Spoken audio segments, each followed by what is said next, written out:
क्योंकि इतने कम जगह में इतने लोग आ कैसे गए, ये भगवान की ही कृपा करुणा थी, तब इतने लोग इतने कम जगह में आ गए।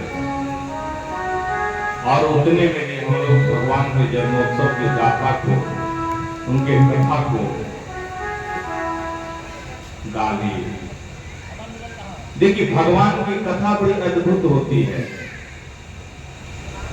संत विद्वान लोग कहते हैं कि जो भगवान की कथा होती है ना, 5 बातों का ध्यान रखना चाहिए।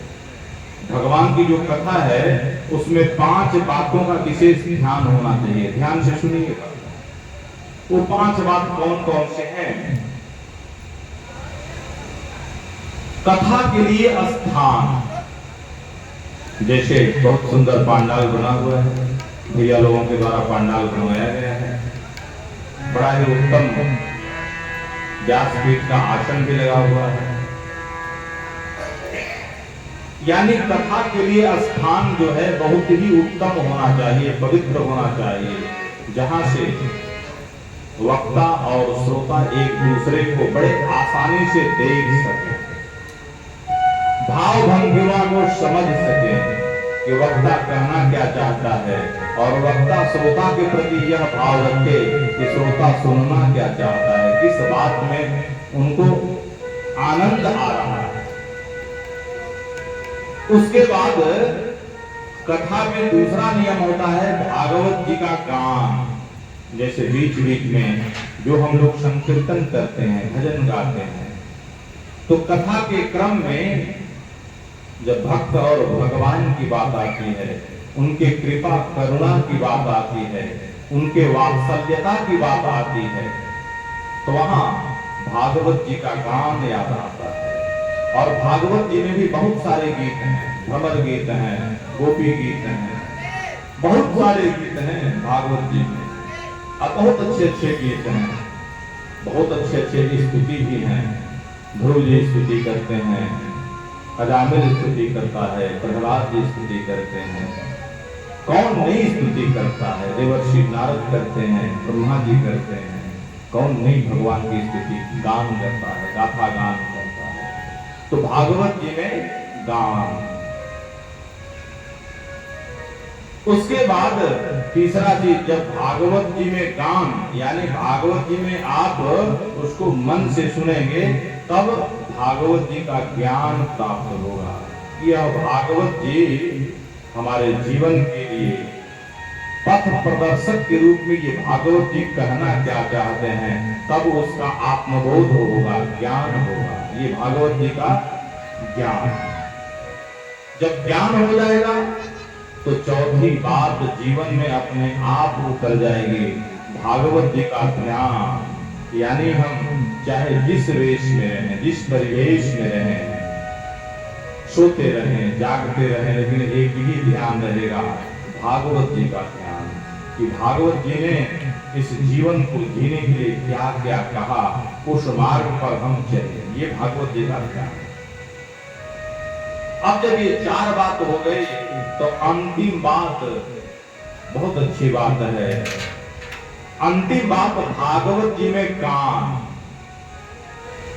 यानी रोड से कौन जा रहा है, बगल में क्या हो रहा है, बच्चे खेल रहे हैं, कूद रहे हैं, उनका जो स्वभाव है उनको करने दीजिए। आपका काम सिर्फ यही हो, कहाँ? भागवत जी में, ठाकुर जी के सम्मुख हो। क्योंकि ऐसा विलक्षण समय जीवन में बार बार नहीं आने वाला है। हम गिन लेते हैं कि हमारी उम्र इतनी है, लेकिन जब उसको सब गुणा भाग किया जाएगा ना, मैथमेटिक्स लगाया जाएगा, तो समय है नहीं हमारे पास। एक एक क्षण कीमती है, और उस अमूल्य समय को, बहुमूल्य समय को हम बेकार में, फालतू चीजों में लगा देते हैं। लेकिन भागवत जी के गान गाथा में, भगवान के गान गाथा में, भगवान के संकीर्तन में नहीं लगाते हैं। तो कम से कम जो बहुमूल्य समय मिला है, उस समय में अपने काम को भागवत जी में लगा लें। भागवत जी में आपका काम, ये 5 बातों का होना बहुत ही जरूरी है भागवत जी के कथा में। तब जाकर हम जो चाहेंगे, देखिए एक सत्य बात बताऊं आपको कि जो जिस भावना से, जिस उद्देश्य से कथा में आकर बैठेगा, अगर उसका कथा में 100% मन है, तो ये मेरी गारंटी है कि ठाकुर जी उसकी हर मनोकामनाओं को पूर्ण करेंगे, अवश्य पूर्ण करेंगे। इसमें संशय,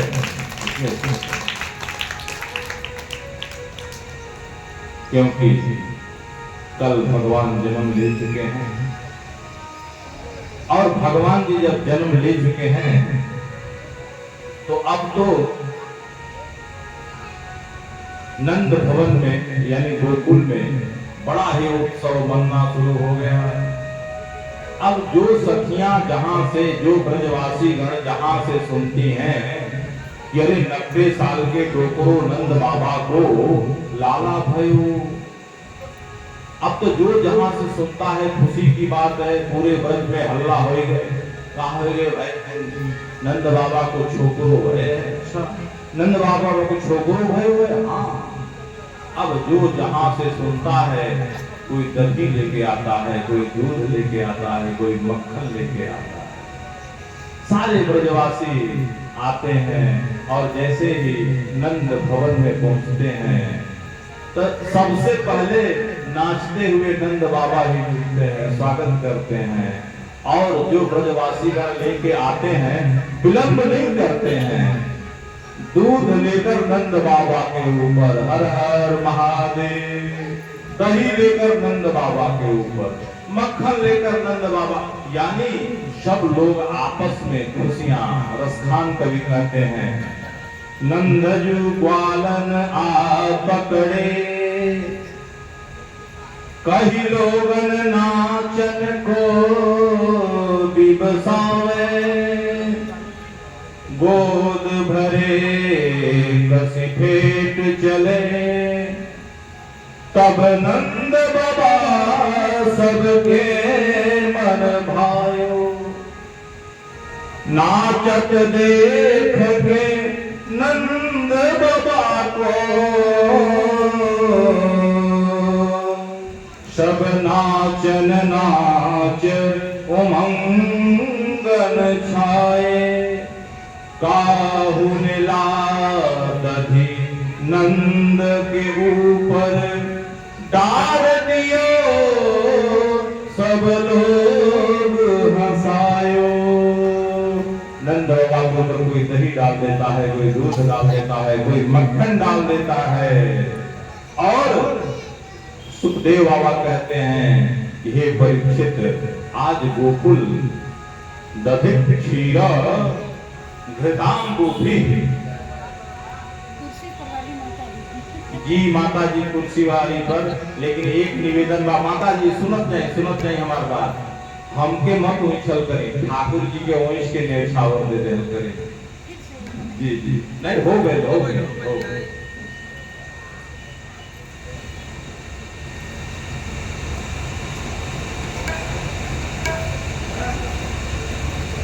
दही घृताम गोपी, दही घृत और क्षीर कहते हैं दूध को। क्या हो गया भाई, दूध दही की इतनी बरसात भई नंद भवन में कि ऐसा लग रहा है मानो नंद भवन नहीं है, नंद भवन क्षीर सागर बन गया है, क्षीर सागर बन गया है। और सारे लोग लल्ला को पालना में झुला रहे हैं, अरे कन्हैया झूले पालना, निक धीरे झोटा दीजो, कन्हैया झूले पालना, निक धीरे झोटा दीजो, कन्हैया झूले पालना,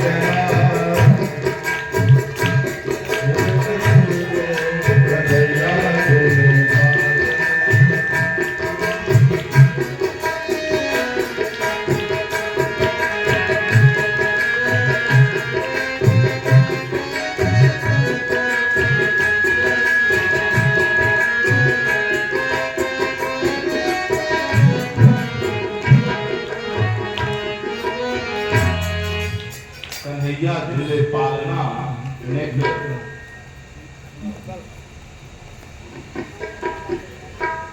नेत्र धीरे झोंका दीजिए। जो आता है कन्हैया को बुलाता है। और सारी ब्रज की जो गोपियां थी,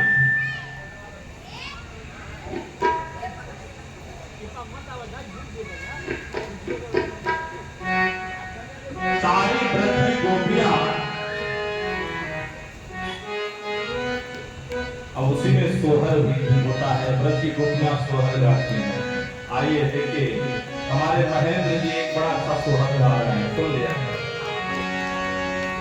क्योंकि कल सोहर तो हुआ, लेकिन मन नहीं भरा कुछ लोगों का सोहर से। तो आगे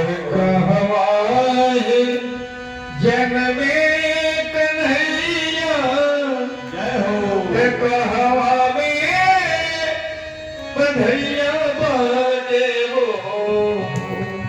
हे सखी के करा भैले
Hey